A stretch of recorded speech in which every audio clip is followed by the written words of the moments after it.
예, 안녕하십니까. 조병천 박사입니다. 오늘은 8번째 시간으로 제4장 가인과 아벨에 대하여 말씀을 나누고자 합니다. 4장에서는 우리가 죄를 아담으로부터 왔다고 하지만 또 가인으로부터 우리가 타락한 인간의 본성을 보여주고 있고, 또 하와에게서 태어난 가인은 아벨을 시기한 나머지 동생 아벨을 죽임으로써 불순종과 불신앙의 모든 죄의 근본을 깨닫게 하고 있습니다. 특히 하나님께서는 아담에게도 사랑을 베푸셨듯이 살인을 범한 가인에게도 돌이킬 수 있도록 사랑의 하나님이심을 또 우리에게 보여주고 계십니다. 그러므로 우리들도 죄에 빠졌다고 해서 실망할 것이 아니라 하나님께 죄를 지은 말씀을 우리가 보게 될 때는 하나님께 자복하고 그 죄를 깨닫고 돌이킬 때 우리도 하나님으로부터 사랑받고 하나님의 믿음, 의의 길로 나갈 수 있도록 하나님의 말씀으로 우리를 이끌림 받을 수 있으니 우리도 실망하지 말고 항상 돌이켜 회개하는 여러분들이 되시기를 바라면서 4장 1절의 말씀을 보겠습니다. 4장 1절에 아담이 그 아내 하와와 동침하매 하와가 잉태하여 가인을 낳고 이르되 내가 여호와로 말미암아 득남하였다 하니라 했습니다. 이 아담과 하와는 가인을 낳았다고 그러는데 이 카인이죠. 카인. 우리가 히브리어로는 카인인데 여호와로부터 아들을 낳았다고 하는 것은 뭐냐? 하나님이 주신 아들이라는 말씀인 것입니다. 하나님이 주신 아들인 산자가 되겠습니까? 아니면 죽은 자라고 할 수 있겠습니까? 바로 산자로서 낳은 것을 우리에게 말씀하고 있는 것입니다. 즉 다시 말하면 가인은 분명히 산자인데 또 아벨 또한 가인과 같이 산자인 것입니다. 그런데 가인의 이름의 뜻을 써서 보여주시지 그 가인이라는 의미는 세운 자, 얻은 자의 의미로 또는 뭐뭐의 끝을 의미도 있는데요. 하나님이 도우심으로써 태어났음을 우리에게 보여주고 있는 것입니다.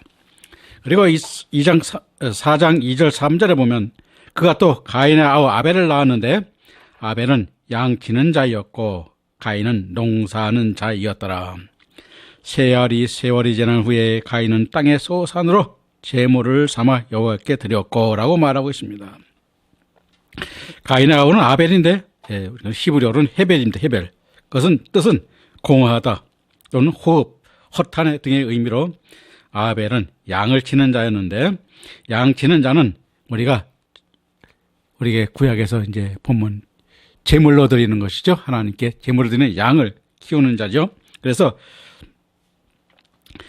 양을 키우는 자로서 제물을 키우는 자를 우리에게 보여주고 있는 것입니다. 그러므로 이 제물을 키우는 자는 하나님 말씀에 순종하는 종이요 하나님 말씀에 따르는 그러한 사람임을 우리에게 보여주는 것입니다. 가인은 농사하는 자라고 그랬는데 농사하는 자라는 것은 우리가 히브리어로는 오메드 아담인데 농사하는 자를 직역하면 땅의 노예 또는 땅을 섬기는 자의 의미도 있고 또 땅에 봉사하는 자로 번역할 수 있습니다. 그러므로 세월이 지난 후 가인은 땅에서 나는 소산으로 하나님께 제물을 삼아 드렸음을 우리에게 보여주고 있습니다. 그런데 4절 5절에 보면 아벨은 자기도 양의 첫 새끼와 그 기름으로 드렸더니 여호와께서 아벨과 그 제물을 연락하였으나 가인과 그 제물은 연락하지 아니한지라 가인이 심히 분하여 안색이 변했다고 말하고 있습니다. 아벨이 첫 새끼 그 기름을 여호와께 드렸더니 그것을 첫 새끼라고 하는 것은 첫 새끼는 하나님께서 우리가 출애굽기 33장 2절에 보면 초태생인 첫 새끼는 하나님의 것을 하나님께 믿음으로 드림으로써 아벨의 제물을 연락하셨습니다. 그런데 가인은 땅의 소산, 즉 땅의 소산으로 제사를 드렸는데 연락하지 않았습니다. 왜 연락하지 않았을까요? 가인의 제물에 땅의 소산 농산물을 들여서 연락하지 않은 것이 아니라 믿음으로 드리지 않았기 때문에 하나님께서 받지 않으신 것입니다. 다시 말하면 로마서 12장 1절에 너희를 권하노니 너희 몸을 하나님이 기뻐하는 거룩한 산 제사로 드리라. 이는 너희가 드릴 영적 예배니라 말씀하고 있듯이 우리 자신이 제물이 되어드리는 하나님의 것을 하나님께 되돌려 드리는 제물이 되어야 하나님께서 연락하시는 것입니다. 그러므로 아벨은 산 제물로 순교의 신앙으로 제물의 믿음의 사람이므로 진정한 마음의 믿음으로 드렸기 때문에 연락하신 것이라는 것입니다. 다시 그 말씀을 좀 더 구체적으로 살펴보면 6절 7절에서 보면 여호와께서 가인에게 이르시되 네가 분하여 하면 어쩌미며 안색이 변하면 어쩌미냐 네가 선을 행하면 어찌 낯을 들지 못하겠느냐 선을 행치 아니하면 죄가 문에 엎드러니니라 죄의 소원은 네게 있으나 너는 죄를 다스릴니라 라고 말씀하고 있습니다. 왜냐하면 여기서도 우리가 마찬가지입니다. 가인이 분하게 여기고 안색이 변하면 뭐냐? 우리도 마찬가지입니다. 어떠한 목적이죠? 하나님께 가장 좋은 것으로 농산물을 벌어 하나님께 드렸습니다. 그 드림은 목적이 뭘까요? 그렇죠. 그 하나님께서 기뻐 받으시고 그에게 더 많은 복을 주시기를 원했던 것입니다. 그런데 하나님께서는 그것을 받지 않았습니다. 왜냐하면 더 많은 복을 받기를 원했다는 것은 더 많은 즉 세상의 재물을 원했기 때문에 그렇습니다. 오늘 우리들도 교회를 가보면 기도 소리를 들어봅니다. 저도 기도를 하지만 기도 소리를 들어보면 어떤 기도를 많이 합니까? 그렇습니다. 세상의 복을 구하기 위해서 기도를 합니다. 우리 아들을 공부하게 잘해서 판사가 되고 검사가 되고 또 대통령이 되고 국회의원이 되고 장관이 되도록 이와 같이 자기 아들을 위해서 기도하는데 하나님께서 원하는 하나님의 아들로 양육하기 위한 기도가 아닌 세상의 영광과 세상의 축복을 위한 기도를 함으로써 그것을 기도소리를 함으로써 하나님께서는 그 기도소리를 받지 않는 것입니다. 그 기도를 좋아하는 것은 누굽니까? 사단이 좋아하죠. 그래서 사단이 앉아서 이리 가라 저리 가라 하는 것을 우리에게 보여주고 있는 것입니다. 그래서 이 가인도 그와 같이 세상에 마땅한 축복을 더 받기를 원했던 것입니다. 그러므로 오늘날도 마찬가지입니다. 즉 분하여 안색이 변함은 자기 욕심으로 드린 것을 말하는 것입니다. 자신의 의로 자신의 생각대로 자신의 목적을 이루기 위하여 드린 제사이기 때문에 분하여 한 것입니다. 왜냐하면 우리가 여러분들도 마찬가지입니다. 우리에게 순수한 마음으로 봉사를 하거나 또 뭐를 도와줄 때 우리에게 그들이 나에게 베풀지 않고 나한테 뭘 해주지 않아도 그들에게 우리는 분노하지 않습니다. 그러나 내가 어떤 조건을 가지고 여러분들도 세상에 살면서 잘 알 것입니다. 뭘 합니까? 돈을 금전관계에서 많이 그러죠. 돈을 빌려주고 이자를 받는데 이자 안 줘 그러면 나쁜 놈이라는 거예요. 왜? 그걸 주기로 했는데 안 줬다 이거죠. 우리가 마찬가지입니다. 바로 가인도 그와 같이 거기에 한 자기의 대가를 받기를 원했던 것입니다. 그러므로 모든 것을 감사함으로 돌려드리지 않고 자기 감사 제물이 아닌 자신의 욕심을 채우기 위하여 제사를 드렸기 때문에 그 예물을 받지 않으신 것입니다. 그래서 내가 선을 행하면 어찌 낯을 들지 못하겠느냐고 말하고 있습니다. 선을 행하면 어떤 선은 히브리어로 테티브인데 하나님의 일을 행하는 것이 하나님께서 선한 일인 것입니다. 그런데 가인은 하나님의 선한 일로 제물을 드리지 아니하는 것입니다. 즉 자신의 일을 이루기 위하여 제사를 드렸다는 것입니다. 죄는 이 하다트인데 하다트라는 그 의미는 빗나가다, 활에서 갓을 쏘면 이제 관역에서 벗어났다 등의 뜻으로 하나님의 뜻과 말씀에 벗어나 나아가는 믿음을 말하는 것입니다. 따라서 가인에게 죄의 소원은 내게 있으나 하셨으니 가인이 바른 믿음으로 행하지 않았음을 말씀하고 있는 것입니다. 그래서 8장 8절에 가인이 그 아벨에게 고하니라. 그들이 들에 있을 때 가인이 그 아벨을 쳐 죽이니라 했는데, 가인이 그 아벨에게 고하니라 했는데, 이 그들에게 고했다는 것은 여러분들이 말하겠지만 왜 내 제사를 하나님께서 연락하지 않았냐를 아벨에게 고한 것입니다. 그래서 아벨은 그것을 가르쳐주기 위해서 아벨을 찾아간 것입니다. 그래서 그들이 들에 있을 때, 들에서 일하는 사람은 누굽니까? 가인이죠. 아벨은 산에서 양을 치는 자입니다. 그런데 양을 치는데 그것을 알려주기 위해서 형을 찾아가는 것입니다. 그래서 형을 찾아가는데 형은 그를 죽였습니다. 왜 죽였습니까? 내 재물만 내가 없다면은 그래도 내 재물을 하나님께서 받을 것인데, 너 때문에, 내가 되는 재물 때문에, 너를 때문에 내 재물을 받지 않았다고 생각하고 바로 이와 같이 아벨을 죽인 것입니다. 오늘 우리들로 아벨에게 하나님의 순교의 영광을 입혀주시기 위하여 가인에게 증거하여 깨달아야 하고, 우리도 그 최초의 순교자 아벨이 있음을 알아야 합니다.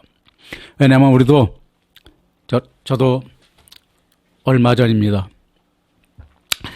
얼마 전에 사람을 만났는데, 제가 어떤 분이 그 사무실에 음료수를 한 박스를 갖고 왔어요. 그래, 음료수를 한 박스 갖고 와서 이제 가서 받아놨습니다. 그랬더니 조금 있으니까 와서 뭐냐면, 그걸 내가 얘기 안 했다고, 그 가져온 걸 얘기 안 했다고, 그걸 집을 가져다 혼자 먹으려고 그랬다고 트집을 잡는 사람들 한번 보았습니다. 그가 바로 뭐냐면 교회의 권사라는 분이었습니다. 제가 목사인지 알면서도 저의 그 트집을 잡더라고요. 왜냐하면 우리가 육신에 세상에 눈이 어두면 그와 같이 되는 것입니다. 우리들도 마찬가지입니다. 제가 어떤 분이 그런 얘기를 하더라고요. 여러분들도 생활하다 보면은 나를 고발하고 세상적으로 고발하고 또 믿음을 고발하는 자들이 누굽니까? 나가 가장 친한 사람이 고발합니다. 나를 잘 아는 사람이 고발합니다. 그들을 우리는 원망하지 마십시오. 그들에게 하나님께서는 우리에게 더 좋은 믿음으로 나아가고 돌이키게 하고 우리를 시험하는 그러한 역사임을 깨닫고, 여러분들도 가인보다는 아벨이 되는 그 길을 택하실 때 하나님께서 순교의 신앙으로까지 이끌어 주시는 것을 깨닫고 원망하지 말고 주님처럼 알겠습니까 주님 하고 순교의 길을 떠나는 그 믿음이 여러분들도 있을 때 하나님이 기뻐하실 것입니다. 근데 저도 그렇게 되면은, 실질적으로 저도 그렇게 되면은 어떻게 되겠어요? 그 길을 갈 수 있을지 저도 예하고 순교의 길을 갈지 저도 아직 자신은 없습니다만은, 여러분들은 또 한번 갈 수 있도록 노력하는 우리 여러분들과 저와 되기를 바라면서 우리 4장 9절 10절의 말씀을 보겠습니다. 여호와께서 가인에게 이르시되 내 아우 아벨이 어디 있느냐? 그가 가로되 내가 알지 못하나이다. 내가 내 아우를 지키는 자이니까. 가라사대 내가 무엇을 하였느냐? 내 아우의 핏소리가 땅에서부터 내게 호소하느니라 라고 말하고 있습니다. 자, 그래서 여기서 보면 여호와께서 가인에게 내 아우가 어디냐고 물었을 때 가인은 왜 벌 받기를 것을 생각해서, 즉 말하자면 공의의 하나님, 심판하신 하나님으로는 알기 때문에 두려워서 내가 아우를 지키는 자이니까라고 감추며 핑계대고 있는 것입니다. 그리고 10절에서 여호와께서 내가 무엇을 하였느냐? 내 아우의 핏소리가 땅에서부터 내게 호소하느니라고 말하고 있는데, 그것은 뭐냐면, 호소한다는 것은 뭐냐면 여호와께서 다 알고 계심을 우리에게 말씀하고 있는 것입니다. 우리들도 마찬가지입니다. 하나님께서 모르시겠지, 또 이웃은 모르겠지. 우리 옛 속담에도 낱말은 쥐가 듣고 새가 듣고 반말은 쥐가 듣는다는 말도 속담 있듯이 우리도 모두가 듣고 있는 것입니다. 그러니까 우리도 뭐든 하나님의 말씀에 잘못됐을 때는 바로 하나님께 무릎 꿇고 주님, 하나님 이제 죄를 깨달았으니 용서하소서 기도하는 여러분이 되시기를 바라면서 또 11, 12장의 12절을 보겠습니다. 땅이 그 입을 벌려 내 손에서부터 내 아우의 피를 받았은즉 내가 땅에서 저주를 받으리니 내가 밭 깔아도 땅에 다시는 그 효력을 내게 주지 아니할 것이요 너는 땅에서 피하여 유리하는 자가 되리라 라고 말씀하고 있습니다. 내가 땅에서 저주를 받는다고 하신 저주는 히브리어로 하라르로 한 번 저주받고 마는 것이 아니라 저주받은 상태가 멈추지 않고 계속된다는 의미로 심령의 땅의 고통이 저주가 가인에게 있을 것임을 말씀하고 있는 것입니다. 그래서 우리가 우리 심령의 그러한 고통이 거짓말하게 되거나 또 잘못하게 될 때도 우리 심령에 고통이 있죠. 보이지 않지만 본인에게 고통이 있게 됩니다. 그러므로 우리도 그거 피하는 방법은 뭘까요? 바로 고백하는 것입니다. 그래서 너는 땅에서 피하여 유리하는 자가 되리라 하셨는데 유리하는 자는 히브리어로 와나드로 목표가 없고 가정이 없으며 만족과 안식이 없이 사는 사람을 말하는 것입니다. 그러나 하나님은 이 선고는 자비로운 선고인 것입니다. 왜냐하면 가인이 언제든지 회개하고 돌이켜 하나님께 돌아오기만 하면 복된 자로 세우시기 위함임을 깨닫게 하기 위한 것이기 때문입니다. 그런데 가인은 아직도 하나님의 그 선한 뜻을 알지 못하므로 그와 같이 계속하여 그렇게 변명을 하고 있습니다. 4장 13, 14절에 보면 가인이 여호와께 고하되 내 죄벌이 너무 중하여 견딜 수 없나이다. 주께서 오늘 이 지면에서 나를 쫓아내시온즉 내가 주의 낯을 배웁지 못하리니 내가 땅에서 피하여 유리하는 자가 될지라 물은 나를 만나는 자가 나를 죽이겠나이다 라고 말하고 있는데 가인 내 죄벌이 중하다고 하는데 중하다고 하는 것은 뭐냐면 하나님의 뜻을 알지 못하고 심판하시는 하나님만 형벌을 가하는 여호와께 이의를 제기하는 것입니다. 그리고 14절에서 오늘 지면에 나를 쫓아내었은즉 내가 주의 낯을 배웁지 못하리니 한 지면은 아담아 페네로 가인이 무죄한 아벨을 죽인 범죄의 땅으로서 재차 쫓겨나는 것으로 더 이상 여호와로부터 보호와 도움을 받지 못하게 되었다는 의미인데 가인은 자신의 죄를 돌이킬 생각은 않고 여호와로부터 영원히 배척당할지 않을까 하고 공포에만 사로잡혀 나는 만나는 자가 나를 죽이겠나이다 하고 본능적 두려움으로 비명을 지르고 있는 것입니다. 오늘 우리들도 마찬가지입니다. 하나님께서 우리가 주시는 것은 뭐냐? 하나님을 두려워하는 존재 되어서는 하는 것입니다. 그렇다고 하나님을 우리가 꼭 사랑하는 하나님의 라고 생각해서도 안 되는 것입니다. 우리는 하나님은 두려워해야 됩니다. 왜냐하면 우리를 심판하시고 우리를 하나님께서 이루고자 하시는 모든 역사 안에 하나님께서 우리를 주시고자 하는 모든 상급을 받아 누리게 하시는 분이기 때문인 것입니다. 그러므로 우리는 우리가 하나님께서 주시고자 하는 걸 다 누리고 받아서 우리가 하나님 앞에 즉 하늘나라에 하나님 앞에 갔을 적에 하나님으로부터 내 사랑하는 아들아 내가 잘 왔다 나의 아들아 하고 칭찬받는 여러분들이 되기를 진심으로 바라면서 오늘 말씀을 마치겠습니다. 감사합니다.